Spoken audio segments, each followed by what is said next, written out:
क्या है एनसीसी का इतिहास? History of NCC. एनसीसी की स्थापना कब हुई थी और क्यों की गई थी एनसीसी की स्थापना? सभी को जय Hind. Mister NCC and army में आपका फिर से स्वागत है। आज की इस वीडियो में हम बात करेंगे एनसीसी के इतिहास के बारे में। तो दोस्तों, अगर आप भी एनसीसी ज्वाइन करना चाहते हैं तो ये वीडियो आपके लिए बहुत ही हेल्पफुल है, क्योंकि आप जब भी एनसीसी ज्वाइन करोगे, एनसीसी की भर्ती देखोगे, तो जो आपका इंटरव्यू होता है तो उस इंटरव्यू में भी आपसे पूछा जा सकता है कि भी एनसीसी का इतिहास क्या है और एनसीसी की स्थापना कब हुई थी। और आपका जो एनसीसी का बी एंड सी सर्टिफिकेट का एग्जाम होता है तो उसमें भी एनसीसी के इतिहास से रिलेटेड कुछ क्वेश्चंस आते हैं। तो इस वीडियो के अंत तक बने रहे ताकि आपको पूरी वीडियो में एनसीसी के इतिहास के बारे में जानकारी मिल जाए। तो चलो दोस्तों, आज की वीडियो बिना देर किए शुरू करते हैं।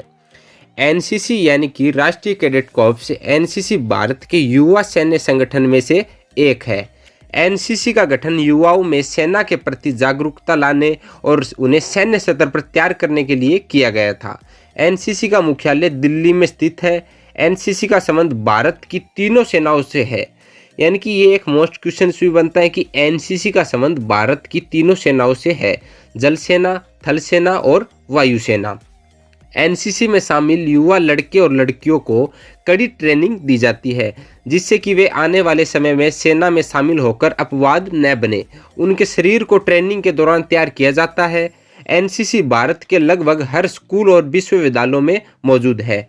एनसीसी का मुख्य लक्ष्य युवाओं की देशभक्ति की भावना को दारा देना है। एनसीसी का गठन 16 अप्रैल 1948 को किया गया था, यानी कि एनसीसी का गठन 16 अप्रैल 1948 को किया गया था। एनसीसी का मुख्य कथन है एकता और अनुशासन। एनसीसी का मुख्य कथन है एकता और अनुशासन।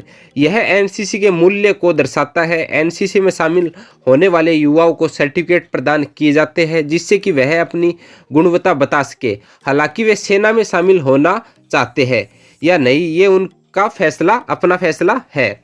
एनसीसी में शामिल होकर वे सेना में शामिल होने के लिए बाध्य नहीं होते।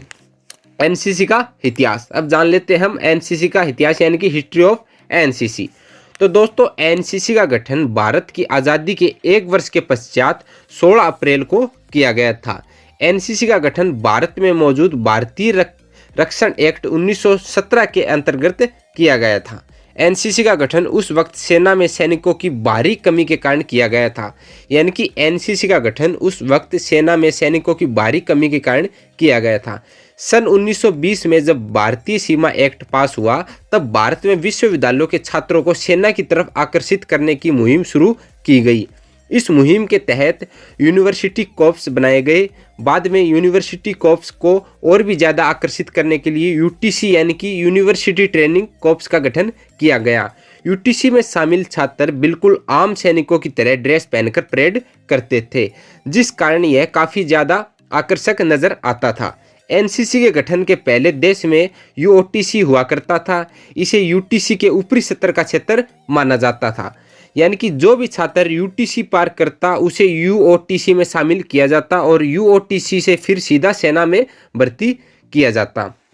द्वितीय विश्व युद्ध के दौरान भारत ने ब्रिटिश को विश्व युद्ध में सहायता देने के लिए, यानी कि द्वितीय विश्व युद्ध के दौरान, यानी कि ब्रिटिश को विश्व में युद्ध में सहायता देने के लिए हामी भर दी थी और अपने सैन्य बलों को ब्रिटेन के हवाले कर दिया था। ये एक मोस्ट क्वेश्चन बनता है। द्वितीय विश्व युद्ध के दौरान भारत ने ब्रिटिश को विश्व युद्ध में सहायता देने के लिए हामी भर दी थी और अपने सैन्य बलों को ब्रिटेन के हवाले कर दिया था।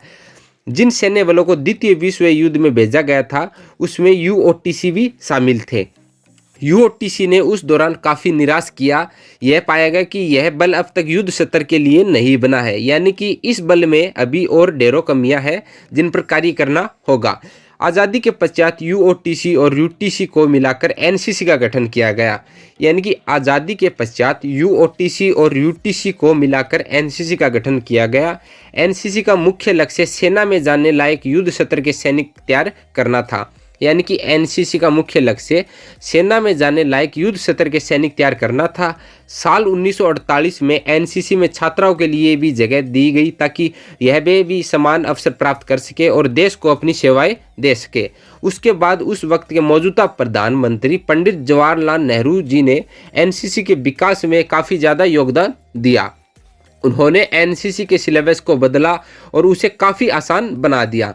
एनसीसी के सिलेबस में आत्मरक्षा और युद्ध स्तर की रणनीति शामिल थी। एनसीसी के अंतर्गत कई तरह के अस्त्र चलाने का या फिर शस्त्र चलाने का प्रशिक्षण और सैनिकों को दिया जाता था। साल 1950 में एनसीसी में वायुसेना को भी जोड़ दिया गया। उसके बाद एनसीसी और भी ज़्यादा प्रभावशाली हो गई। 1962 में हुए चाइना के साथ युद्ध के दौरान एनसीसी ने काफ़ी मदद की, लेकिन एनसीसी की असली महत्ता भारत पाकिस्तान युद्ध के दौरान नजर आई। यानी कि एनसीसी की असली महत्ता यानी कि महत्व भारत पाकिस्तान युद्ध के दौरान नजर आई। एनसीसी ने भारत पाकिस्तान युद्ध के दौरान मुख्य धारा की सेना का कंधे से कंधे मिलाकर साथ दिया। भारत पाकिस्तान के युद्ध के दौरान एनसीसी ने दिए हुए कार्य यानी कि अस्त्रों शस्त्रों को यहाँ से वहाँ पहुँचाना, सेना के सैनिकों को सहायता प्रदान करना बखूबी किया। 1965 और 1971 के युद्धों के बाद एनसीसी के सिलेबस को बदल दिया गया।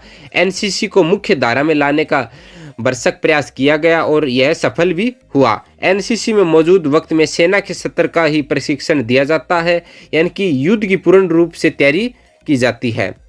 अब है एनसीसी का लक्ष्य मोटो। तो एनसीसी का मुख्य लक्ष्य सेना को सहायता प्रदान करना है।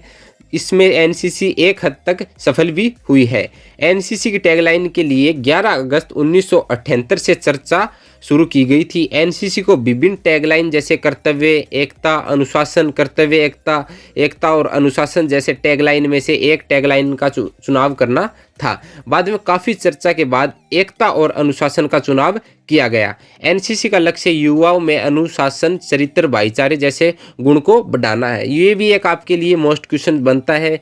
कभी भी आपका एनसीसी की भर्ती हो, उस वक्त आपका इंटरव्यू होता है, तो उसमें आपसे पूछा जा सकता है कि एनसीसी का लक्ष्य क्या है। तो आप बता देना कि एनसीसी का लक्ष्य अनुशासन, चरित्र, भाईचारे जैसे गुण को बढ़ाना है। एनसीसी के जरिए सैन्य बलों में शामिल होना भी एनसीसी का एक फायदा है। अब है एनसीसी का झंडा यानी कि फ्लैग ऑफ एनसीसी। एनसीसी के झंडे को 1954 में डिजाइन किया गया था। यह तिरंगा झंडा था, यानी कि यह एक तिरंगा झंडा था जिसमें मौजूद 3 रंग क्रमश लाल, नीला और आसमानी है। इस झंडे के बीच में बड़े अक्षरों में एनसीसी लिखा गया है, जिसके किनारों पर पत्तियों का बॉर्डर बनाया गया है। झंडे में तिरंगे के नीचे एनसीसी की टैगलाइन भी मौजूद है, जिसमें लिखा गया है एकता और अनुशासन। तो दोस्तों, एनसीसी देश की सेना का एक महत्वपूर्ण अंग है। एनसीसी का भारत में मुख्यालय दिल्ली में है, यानी कि एनसीसी का मुख्यालय दिल्ली में है। एनसीसी भारतीय सेना के लिए काफ़ी ज़्यादा सहायक और एनसीसी का निरंतर विकास हो रहा है। तो दोस्तों, आज की इस वीडियो में इतना ही। आपको कैसी लगी वीडियो मुझे कमेंट करके ज़रूर बताएं। जय हिंद, जय भारत।